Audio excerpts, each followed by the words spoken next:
We've recently been talking about the four elements. A few weeks ago, spoke about fire. So we're going to do water. To learn to flow, the secret of water, the Kabbalah of water, learn to flow. The four elements, even though perhaps today in science they're not used in scientific context, but the archetypes are still quite dominant and prominent in many schools of thought, especially in Kabbalistic and mystical teaching of different types of personality types. There's fire, there's water, there's wind, and there's earth. So I'm going to be covering these different four during the coming weeks. Part of, even though we've been doing on an ongoing basis the chapters of Torah Meaning for Life, but we can always do a little shifts here and there. We're not locked into anything. It's always good to be fluid, like water is fluid. So what are the feelings that we have when we see or experience water? Now we know we gravitate to water. We like to bathe. We like to immerse ourselves. Beachfront property. There's something about water that's very soothing and very calming and very relaxing. So the mystics and the Kabbalists explain water in the sense that water is a type of form that you can submerge yourself into. You can't do that with earth, you can't do that with fire, and you can't do that with wind. Water has that capacity. Going a step further, all of us began our lives 9 months submerged in the embryonic fluids in our mother's womb. There's something about water that we feel nurtured in. And indeed is because water on a spiritual level is a nurturing force. It's actually sometimes even compared to knowledge, like being submerged within knowledge. It's cleansing. The concept of a mikvah, sacred waters. It's recreating the purest form of experience in life, and that is that you're not alone, that you are submerged, you're hugged, you're embraced by something beyond yourself. And that's the real feeling. Now, the biologists and the evolutionary biologists like to explain the reason many of us gravitate to water is because we were once amphibians. In the process of evolution, before we were apes, we were amphibians. So in a way, we're gravitating back to our original roots. Well, I'm not here to have a scientific argument. I'll just submit an alternative theory. And that theory is because water is our most natural state. That when a newborn is, when we're the 9 months in our mother's womb, and then when a new baby is born, being hugged, being embraced. And even as adults, we all know when you're unconditionally embraced, there's something about it. It's reinforcing, it's validating, it's nurturing, it gives us confidence, makes us feel valuable. And that's what water is. Water is that nurturing element. That's one critical component. Another thing about water that's interesting is it's not a solid and it's not a gas. You take water, you freeze it, it becomes ice. You heat it, it becomes a gas. Water is that in-between place among the properties of this material world that is not quite firm in one position. It's fluid. That's what water is. It's fluid. It's moving. But it's not that amorphous that you cannot really hold on to it. So the Kabbalists explain that it's a form of an interface between the tangible and the intangible. An interface between a solid and between transcendence. So in our lives, let's look at our lives for a moment. We have both aspects. There are things we're very firm, we're locked into, our patterns, our routines, our behavior, our personality types. Sometimes that's a very healthy thing because you're consistent, like deep roots. But it could also be a trap. You're trapped in a box. You're square, as they like to say. You don't have the ability to explore, adventure, spontaneity. But too much spontaneity and too much adventure could also be detrimental as well. So a good relationship is a combination of solid foundations and roots, but also a fluidity, a flexibility, yielding, not being locked into positions. I'm sure we all know people, and sometimes it's ourselves, that are just impossible in the sense, this is the way they have a position, and they will not waver from it. Now that's good when you're talking about a value system and you're not compromising and so on. But it's not necessarily great for relationships. And I'm not suggesting compromising. I'm suggesting just being able to go with the flow. The flow. Now, you look at naturally at children, talk about children, when they're born, they have that natural flow. You see a healthy child, you know what you see? You see their lungs. You see their chest heaving up and down. You see lungs working in a perfect unison, to their full capacity. There's a certain fluidity and flexibility that children have. I remember once seeing a child, God forbid, I thought it was the worst. I saw a child fall down the steps, metal steps. And I ran, and the child stood up and walked away. Now, I'm not saying we should try that in your homes, but I saw, and I asked the doctor about it, and he said, yeah, the bones of children have that, they're very fluid. That's where you feel the skull of a newborn. The things are not yet formed and shaped. Then we harden. Everything about us hardens. Our physical bodies, our bones, our arteries, everything about us hardens, including our attitudes. Water reminds us that the true healthy human being is someone that is always fluid, always able to go with the flow.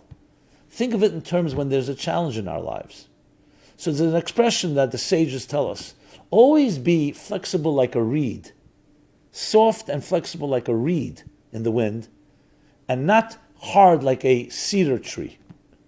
Now, a cedar tree is a very strong tree, and that's great for that purpose. But when the storm comes, the more firm and stronger you are, not necessarily means that you will withstand the storm.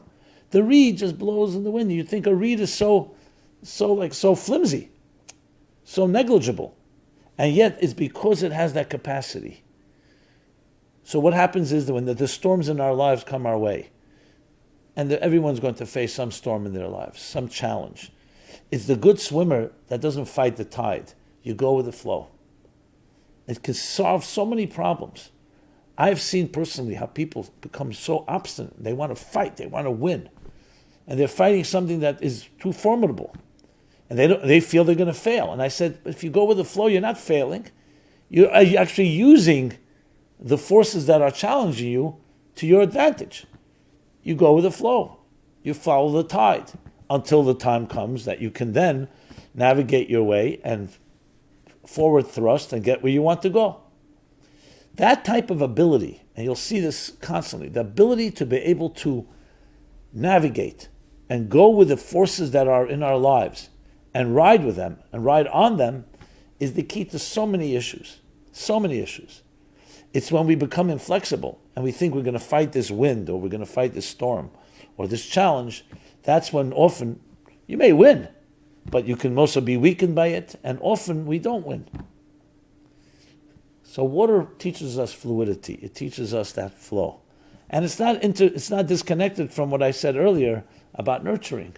When a person has that nurturing, has that confidence, feels good about themselves, they're far easier to get along with. People coexist much better when they have that sense of nurturing. It's when we feel insecure, when we feel we don't deserve something, or we feel that we will be criticized. We don't feel that inner self-confidence. When you don't feel that water, the nurturing waters that surround you, whether it's the nurturing yourself or others nurturing you, then you become less flexible. Inflexibility, I would submit, is a direct outgrowth of a person's level of how much they feel nurtured and secure. That's why you'll see people, when they feel the love, they'll be far easier to cooperate with you. They won't fight as much. Most of people's resistance is due to lack of trust, or they just don't want to. Why should I go along? I don't trust you. I don't feel good about you. Or I feel you're going to do something. You're going to take advantage of me. When you have that fluidity of water, you just in general become much easygoing, much easier to compromise. Now, of course, we need to know and have discretion when it's important to compromise, when it's important to hold on to values. But even when you're firm, even the people who are most firm in their value system and their beliefs, the best ones, the healthiest ones, are not firm at the expense of not being able to have a communication relationship with another. It goes hand in hand. One more thing I want to share in this regard, which had a deep impact on me when I was a teenager. You know, as a teenager, you're thinking about life and the purpose of life and what's out there and why we're here, and is there all the different big transcendent and existential questions.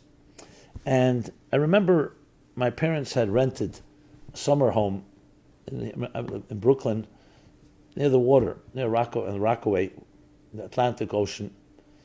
If you know Brooklyn, you go to Rockaway down after King's Plaza.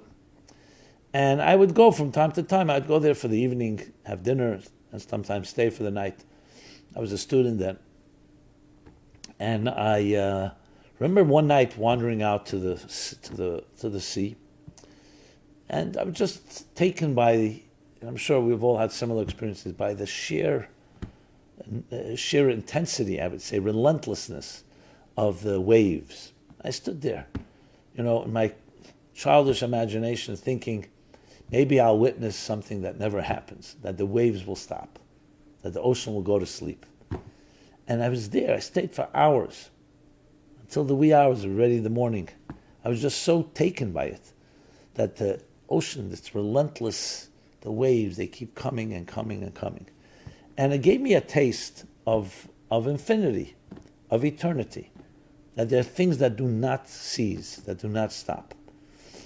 And I thought to myself, here, you have a glass of water, seemingly quite innocuous. You drink the water, fine, you feel refreshed. And then you hear about this big ocean. And we all know we're mystified by the Titanic, the sinking of the Titanic, this great ship of opulence and luxury, and all humbled by a major ocean that didn't even consider this Titanic was worth an ocean as good as a little rowboat once the waters take control. So of course, obviously that ended in tragedy. But there's so many lessons. And what I learned from there is that when you really apply yourself, you really are persistent, and you are unstoppable, you can achieve things that are unimaginable. And I learned that from water, so I wanted to acknowledge that. Even though, as I said, water itself, you look at water in an isolated context, like in a cup or in a controlled setting, doesn't seem like much. But then it has that capacity. And I really feel that's also connected to the nurturing, and as well as the fluidity, which is that interface between the solid and the gas, teaching us how we can introduce into our lives something that is greater than ourselves, and yet it's still part of who we are. I don't know what it is, 80% of the human body, 75% is water. The earth, 2/3 of the earth is covered by water. Land is a solid, water is that fluidity. Can we maintain the fluidity of our childhood, the flexibility, the idealism, the dreams, that adventure, that sense of spontaneity, free abandon, which is very water-like, when it's so much who we are? Or are we going to become trapped in our boxes, in our structures, in our institutions? And especially today, you see how many of us succumb to whether it's the media or the society in general. We become trapped in attitudes and locked in them in a way that's inflexible, impossible to have a conversation, a discussion. And I'm not discussing one side or another. We should be water-like. When we are, we become the best we can be. Because then we take the passion of fire, which is necessary in life, and the fluidity of water, the nurturing of water, that moisture.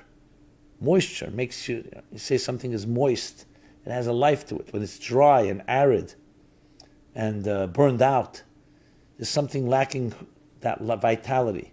And of course, water is the source of all life.